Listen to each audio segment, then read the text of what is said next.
I'm sharing counsel. Come on in and help yourself. The Help Yourself Experience is a fitness center for enhancing professional and personal life skills.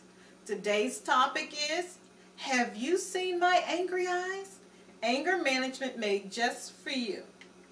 This information should not take the place of talking with your doctor or healthcare professional about how to manage and treat stress, anger, or anxiety.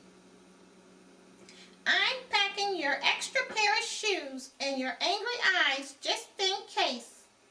This is a conversation between Mr. and Mrs. Potato Head in the Disney movie Toy Story. There's excitement in getting angry and watching others get angry.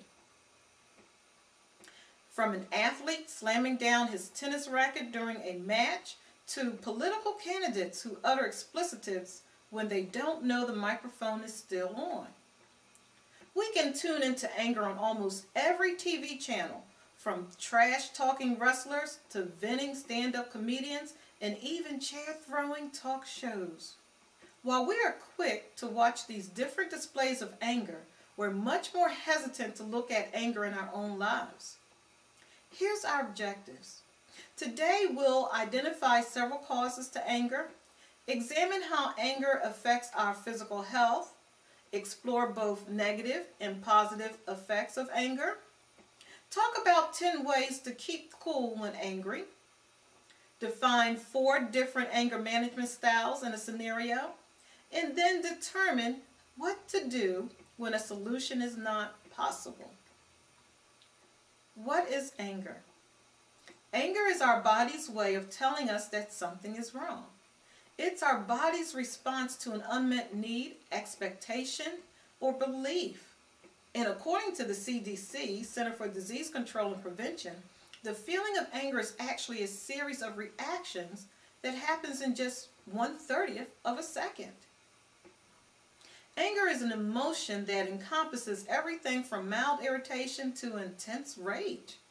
We may think of anger as a negative emotion, one that gets us all worked up and causes us to say things we don't really mean. Sure, we're annoyed, but hasn't everyone been told, don't get bent out of shape? This seems to imply that anger is an unnatural distortion of who we are. That's not true. Though anger is a natural emotion that alerts us when something has violated the natural order of how we think things should go, the truth is we create our own anger. Yes. People themselves cannot technically anger us.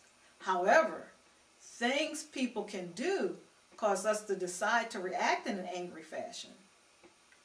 We are all responsible for our own life situations and the choices we make, and about how we respond to it. So, what causes us to become angry? It all boils down to 2 things: violation of expectation and blockage of goals. We expect to be treated fairly and get angry when we're yelled at for no reason. If your goal is to get a refreshing drink, but the soda machine is empty, well, that could cause some anger. If others don't adhere to our social and personal norms, we'll get angry. For example, we can become angry when someone cuts in front of us in line because we believe that people should wait their turn, right? But these triggers by themselves aren't enough to get us angry. There's a mental component in which we evaluate whether anger is a justifiable response against a person or object. In a split second, we take in who's to blame, how harmful the trigger is, whether the action was avoidable, and whether anger will even be useful in that particular situation. We also evaluate the intent of the person behind the trigger, and that's based on the information we have. In rush hour, we may get angry at a driver who cuts us off because it violates the rules of the road. But what if we knew that the driver was trying to make it to the hospital for the birth of his first child? Would our response be different? These are the assessments we're weighing. In less than a second, our brain determines if this trigger justifies our anger. You've probably heard the phrase, getting angry won't solve anything. Well, this is true. Just being angry won't fix the issue that's making us angry, but the physical cues of anger alerts us that something needs to be done, and the way that we express our anger could lead to solving the problem. Let's say you're angry because you just spent the last hour doing all the dirty dishes all by yourself while your spouse sat in front of the television. You're mad.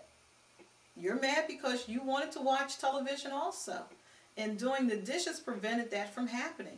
Not to mention, you expect a little help around the house once in a while. This relates back to the two reasons we might become angry. 1, violation of expectations.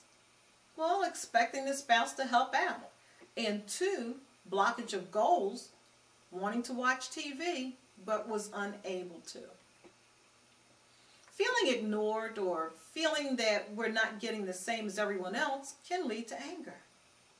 Let's take a look at anger indicators. Ready for your first exercise? This exercise was developed by Dr. Dawn Gutierrez, coordinator of Family Resilience Human Development Programs and assistant professor at Michigan State University. Think of someone you know who always seems to be angry. Go ahead. I'll wait.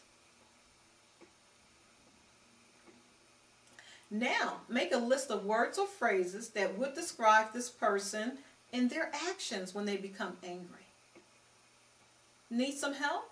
Here are a few examples.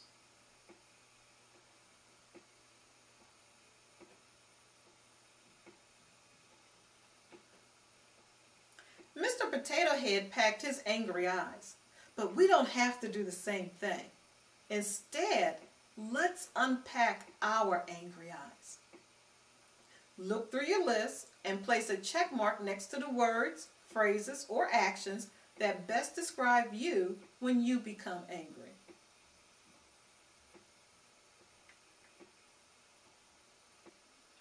Anger doesn't just affect the mind, but the body as well. What are the physical effects anger has on the body? Do the phrase, "it makes my blood boil," have some truth to it? You can't just walk around angry all the time and expect good things to happen. Anger is usually detectable in the face. When a cartoon character gets angry, steam comes out the ears, red creeps over the face from head to toe, and there may even be an explosion or two. Well, it's not as entertaining to watch in real life, but the state of anger causes physical effects in us as well. The responses varies from person to person, but some symptoms could include teeth grinding, fist clenching, flushing, paling, prickly sensations, numbness, sweating, muscle tensions, and temperature changes. I wonder if Dr. Bruce Banner understood that anger is a choice. You know, we choose to be angry or happy. Apparently, this was not explained to the Incredible Hulk. Remember, the Incredible Hulk was a research scientist by the name of Dr. Bruce Banner. He was plagued by the effects of a gamma ray overdose that turned him into a rampaging mass of angry green muscles whenever he got upset. Hey, that's not the Incredible Hulk. He's not green. Anyway, unlike the Incredible Hulk, the bodily effects of anger are meant to motivate us to take charge and restore the balance of wrong and right. But for this to occur, we have to get angry for the right reasons, and then we have to express our anger appropriately. In the brain, there's a part of the brain that deals with emotion, and it goes crazy. But at the same time, blood flow is increasing in the frontal lobe, specifically the part of the brain that's over the left eye. This area controls reasoning and is likely what's keeping you from hurling a vase across the room. These areas generally balance each other out quickly. According to research, the neurological response to anger lasts less than 2 seconds. This is why you get a lot of advice about counting to 10 when angry. Here's what happens when anger is left unmanaged. There's a constant flow of stress chemicals and associated metabolic changes that accompany recurrent unmanaged anger. It can eventually cause harm to many different systems of the body. Health problems that have been linked to unmanaged anger include headaches and hypertension because blood vessels become constricted. Our blood pressure increases during a bout of anger, and although once thought that these effects would disappear when the row is over, it still rises 7 days later when the row is remembered. Digestion problems such as abdominal pain, insomnia, increased anxiety, depression, skin problems such as eczema, and heart attack. Research suggests that hardening of the arteries seems to advance faster in people who score high in anger and hostility tests. On the other hand, did you know that well-managed anger can be a useful emotion that motivates us to make positive changes? Anger management is an important tool to maintaining health and balance. We must manage our expectations of other people, situations, and ourselves. So what exactly is anger management? Anger management is a process of learning to recognize signs that you've become angry and taking action to calm down and deal with the situation in a positive way. Anger management doesn't try to keep you from feeling angry or holding it in, no. Anger is a healthy, normal emotion when we know how to express it appropriately. Anger management is about learning how to do this. Let's do our checkup. We've talked about all the physical, emotional, and health problems to anger. But before you pack your angry eyes, here are a few key points to remember. Anger is a normal and necessary emotion. It's not wrong to express feelings of anger. Everyone experiences feelings of anger. Some people experience it more intensely and often than other people. Anger can feel wrong to some people because they have been taught that feeling or expressing anger is not good. Anger can appear wrong when people express it in inappropriate ways, such as using violence. When expressed appropriately, anger can lead to having your needs met without hindering the needs of others. Appropriate expressions of anger can lead to stronger relationships and more satisfying situations. Never, ever make the mistake of making a decision while you are angry. More often than not, decisions made out of anger become something to regret later on. Always ensure that you are calm before you make a decision on anything. This can help you in your business and even relationships far more than you can imagine. The more you learn to take care of your anger, the more powerful you become. Let's examine both the negative and positive effects of anger. Go back to your list and revisit the words or phrases that describe you when you become angry. Next, examine the negative and positive effects of anger and then compare them to your list. Finally, think of ways to turn your anger into positive effects. First, let's take a look at the negative effects of anger. Anger can disrupt and distort actions and thoughts, including depression. It can impair judgment and memory, lead to unnecessary aggression. And did you know that the more you vent your anger, the greater your need to vent your anger? Now for the positive effects of anger. Anger can act as an energizer, relieve tension, can give access to new information, and can assist in assuming or resuming control. I was asked a question about how to respond to other people when they become angry. The answer is, it's important to let others own their own anger and that you do not become infected by it. So, here's 10 ways to keep cool when angry. Number 1, get exercise every day. Physical exertion burns up stress chemicals, and it also boosts production of mood-regulating neurotransmitters that are in the brain, including those wonderful endorphins that bring about a sense of well-being. Number 2, eat right and get enough sleep. Don't want to be grouchy. Number 3, know who you are and know your feelings. Number 4, name the problem. Identify the problem. Number 5, evaluate the solution. Number 6, find and pick the best solution. Number 7, make changes if necessary. Number 8, find a quiet place and take a time out. Number 9, make good decisions about what you see and hear.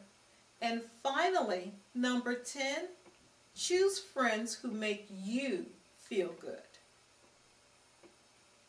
Different people use different styles to express their anger. People often cope with anger by using the methods they learned as children. Let's examine positive, safe ways to manage our anger and to recognize when a situation puts us at risk. We will discuss 4 anger management styles. Number 1, open aggression. 2, suppressed anger. 3, passive anger. And 4, assertive problem solving. Let's see which style suits you and then determine the best style. We will use the dishwashing example mentioned earlier as our base. You're angry because you just spent the last hour doing all the dirty dishes by yourself while your spouse sat in front of the television. You're mad because you wanted to watch television also. Our first anger management style is open aggression. Here's the description. This style of anger management uses physical or verbal force to get rid of the threats to the person. This is one of our body's natural reactions to severe stress. However, there are very few situations in today's world where open aggression is an appropriate response. Instead of getting rid of the situation, open aggression often leads to increased anger and even more problems. So, how might this person respond to our dishwashing scenario? This person might storm into the living room and start throwing the newly cleaned dishes. In this scenario, anger is not good for you, and it's certainly not good for those dishes or the other person. The second anger management style is suppressed anger. Here's the description. People with this style of anger management choose to pretend that they are not angry. They ignore their angry feelings and hope they will go away. They feel uncomfortable expressing anger and don't want other people to know when they are angry. Anger that is ignored does not go away on its own. It only simmers below the surface. So how might this person respond to our dishwashing scenario? This person might continue to do the dishes, and their spouse might not ever know there's an issue. Once the anger is released, the spouse might be surprised that this has been a festering concern. The third anger management style is passive anger. Here's the description. People with this style of anger management choose to show their anger in indirect ways instead of confronting the problem head on. They often hope the other person will notice that they are angry by pouting, refusing to talk, or giving nonverbal clues such as slamming a door or stomping their feet. This anger management style also tries to get back at the person by talking about them behind their back, belittling them, and using sarcasm. So, how might this person respond to our dishwashing scenario? This anger management style might storm into the living room, throw themselves on the couch in a huff, but then sulk and refuse to answer their spouse's questions about what's wrong. The fourth and last anger management style is assertive problem solving. Here's the description. People with this style of anger management choose to pay attention to their anger signs and deal with problems in an assertive manner. They express their anger in polite and honest ways. They are able to confront other people without attacking them personally and don't become defensive when talking about differences. They seek to resolve problems in mutually acceptable ways. People with this anger management style are able to release their angry emotions and forgive other people, even when problems are not able to be resolved. They do not carry grudges or bitterness. This anger management style promotes good personal health and strong relationships. So, how might this person respond to our dishwashing scenario? This anger management style might walk into the living room and have a calm, controlled conversation about what's bothering them, and talk about how they would like the other person to address the issue. What should you do when a solution is not possible? When a solution is not possible, you might choose to, option 1, change your perception about the event. Decide that you don't really care and drop your anger. Make a conscious decision that the issue is not that important and you can't change it anyway. In this case, you choose to forgive the person, even though the solution was not resolved. A common problem with dropping your anger is that it can come back at a later time. You will need to remind yourself that it's over and refuse to get angry again. Option 2, get professional help and counseling. Sometimes the best option is to get an objective third party to negotiate a resolution. This is a good option when A, the issue is very important, B, both sides want to resolve the problem but they're stuck, and or C, the anger has been intense and frequent. Option 3, you can withdraw from the situation. This is an important option if you feel that anger is putting you or someone else at risk. Verbal and physical abuse are at all-time highs. Get out of any situation that puts you at risk.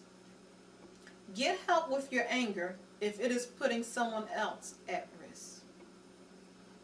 Now, let's review anger management. Here's our summary in a capsule. We've identified several causes to anger. We've examined how anger affects our physical health, and we've explored both negative and positive effects of anger. We talked about 10 ways to keep cool when angry, and we defined 4 different anger management styles in a scenario. We finally determined what to do when a solution is not possible. I've enjoyed being with you and hope to see you again. Thank you for watching the Help Yourself Experience. I'm Sharon Counsell. If you would like more information, I can be reached via email at the Help Yourself Experience. That's THEHYExperience@gmail.com, or call 919-218-8883. A long time ago, a wise person once said, "In all you're getting, get understanding." See you next time.